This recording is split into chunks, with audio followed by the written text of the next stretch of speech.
you wanted to talk about a tweet that you saw put out by coach Brendan O'Driscoll. Sunday dilemma: who do you pick in a championship team? The multi-talented player who has missed 50% of training sessions, or the very hard-working player who gives 100% all the time, never misses training, but has half the ability of number one? I So, I think this is a brilliant question. sure, isn't it the issue going on in every club every week? Yeah, and like just the caveat to this is it's not a county player that's missing 50% of the sessions. It's someone who's probably extremely talented, but is coming not when they like, but is kind of hit or miss, and will always be there the week of championship. Well, do you know what Sauntering in. Yeah, you know the lads who will always be there when they have to be there. They put themselves in a small bit of a hole, but they're always there when they really need to be there. They'll miss that Sunday morning session maybe, but there's not a hope of them missing the Tuesday session where we're playing 15 aside and they get a chance to earn their place in the team or whatever. This is a really difficult one. From a manager's point of view, like, you're judged on winning games. You're judged on, trying to put your best 15 out and to win games, and you're going to be judged on results. But I don't know. I kind of always have the opinion of if I'm going to go down on my sword, I prefer to do it with players that are going to give me absolutely everything. And I know that player that comes 100% of the time and always gives that brilliant effort will not shirk any responsibility, will stay going till the very end, will appreciate the fact that I've stuck with them, or my management team have stuck with them over the fancy Dan who could do it one day but maybe mightn't do it another day. I'm of the opinion that I prefer to have those type of, not players, I prefer to have those type of people fighting for me if I'm fighting for my life, rather than the lad or the lass who might come and go, and in a match who might come and go as well when you really need them most. But it's a horrible question. It happens every weekend in the GAA in particular. It's an awful question, and I appreciate that you can be on both sides of the fence. I think it's impossible to answer unless you're in the situation. Because, like, you could, like, Speaking of fences, yeah, but like, you can call your panel if you've got decent players to kind of, to build from. But like, if you're in a town that, let's say, has a bad culture, and you give a guy or a girl the flick out of the team and say, look, you weren't showing up training or whatever, and you lose, then the whole town is going to just attack you and say, sure, what are you doing not playing him? Sure, he's unreal. He's been there for 15 years, or 10 years or whatever. That's our best player there. And you leave him on the sideline. Sure, what do you think is going to happen? Get rid of this ape. You can't have him managing the team. So it's all well and good to say you give him the flick. We all want the best culture possible, but you're kind of juggling egos as well as everything else. So you nearly have to plumose some lads into coming down to training and to showing up and committing just enough so whereby you can get away with it. It's a bit like the whole drinking ban culture within GAA. It's a very fine line. I don't think a manager should ever say to his players, look, lads, if you go out drinking, I'm going to drop you, and that's the end of it. If word gets back to me, you're gone, because you're making a rod for your own back. You are snookering yourself straight away. And this is one good thing about Matty Kenny. I don't think he ever put a drinking ban on the team.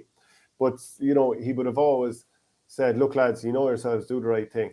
So that way you can sort of deal with the situation.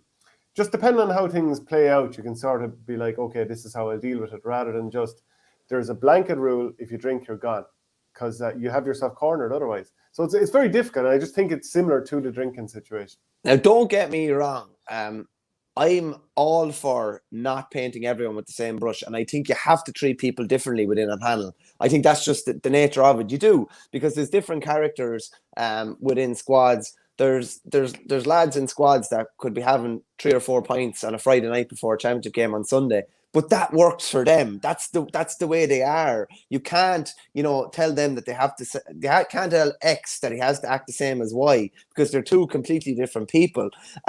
Culture is an interesting word that you mentioned there. I think a lot of it does come back to the type of culture you have within a club. You would hope that you're creating a culture where, that person that's only arriving 50%, like 50% is an awful number. It's 1 in 2 that they're there for. Whereas if that's up at 80, 85 or something like that, it's a different story.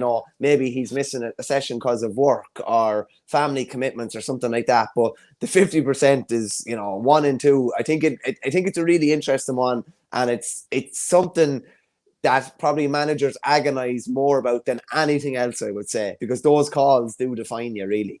Yeah. I see like Donnacha O'Donnell replying to it. If you want a player who's committed and invested and will give you a performance, 2. If you want a player who may or may not be brilliant, pick 1. In my experience, when the game is open, 1 will star. When you're in trouble, 2 will star. I mean, that is the whole thing.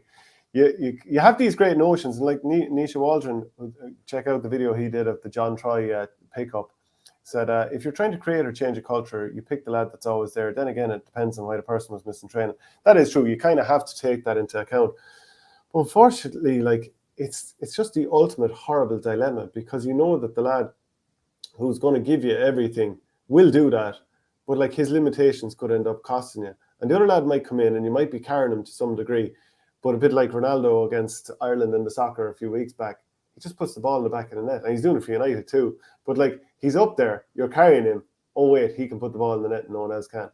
Yeah, depends. It does depend on what you're trying to create. Depends how long you're in the job for as well, and how much certainty you have in your commitment maybe from the club. Just say you're an outside man coming into a club. If it's your first year and you think outside of the guy that's showing up 50%, you think you have a lot of good eggs that are really committed, I think you can more afford to make a statement there. If it's, I'll put it this way, if it's potentially your last game in charge of a team and you need a win, then the call gets even more difficult. If it's impossible. If it's a loss and you're out the door, a win and you're potentially staying on for another year and you get to build again, it makes the question even more difficult, yeah. Yeah, the drinking bans were the greatest load of crap that ever entered the GAA, says Nisha Waldron. Absolute rubbish. I don't drink, and I encourage lads to drink, and particularly after matches, because I think it's a great thing for a team to do after a match, to go out for a few beers, win, lose or draw, digest it all, have a bit of crack, regardless of how you got on, and then, be more united when you come to training again the next night. Joe Butler quotes Alex Ferguson, always start your best players. But then again, the whole point is that came off the back of Ronaldo not being started. And I suppose it's easy to say it after the event. They draw a game and it gets hyped up to the last. There's also the argument that Christy Ring made about Jimmy Barry Murphy. You cannot legislate for genius, the supremely talented player selection. Yeah, it's true. There's so many caveats and asterisks to this question, isn't there? Yeah, everyone's answer is, well, I'd pick 1 if it was this and I'd pick 2 if it was that. That's the impossible thing, and the part of being a manager, that you don't really have that issue if you're over a professional team. I always mention NFL with this, that the worst team out of the 32 in the championship, every one of their players are trained to the most elite level going. And, the difference can be having a good quarterback or not, or a good coach or not, that kind of gives your team the best chance to win. Because all these players, physically, they're all absolute geniuses and they're very fast and the whole lot. So it's those little things. So a professional manager doesn't have to deal with this nonsense. I mean, we see it now and again in rugby, where there is a culture of going drinking after games, or there certainly used to be, especially for the England team that was out throwing around smaller people around like there were rugby balls back in, was it 2011 at that World Cup? But you just don't have to deal with this in professional sports normally the way that a GA manager would. It's funny that you've said that, because Phil Jackson probably had to deal with it with Dennis Rodman in the middle of in the middle of championship games, which is really interesting. And I suppose his holistic view on things probably meant that. And I think a lot of it comes back to the conversation that you have with the player and how you can coax them along. And if you're delivering the message that they're not playing, how you delivered. And, we had to go with this guy. You're probably going to get in. We want you to come in and make an impact. We'll forget about all this. Whereas if some guy is dropped and there's no conversation had, then he could be sulking and he might be just no use to you whatsoever. If you enjoyed this piece of content, please follow us on YouTube by hitting the subscribe button in the bottom right-hand corner of the page, which helps the channel grow. And if you want audio podcasts, go to patreon.com/ourgame.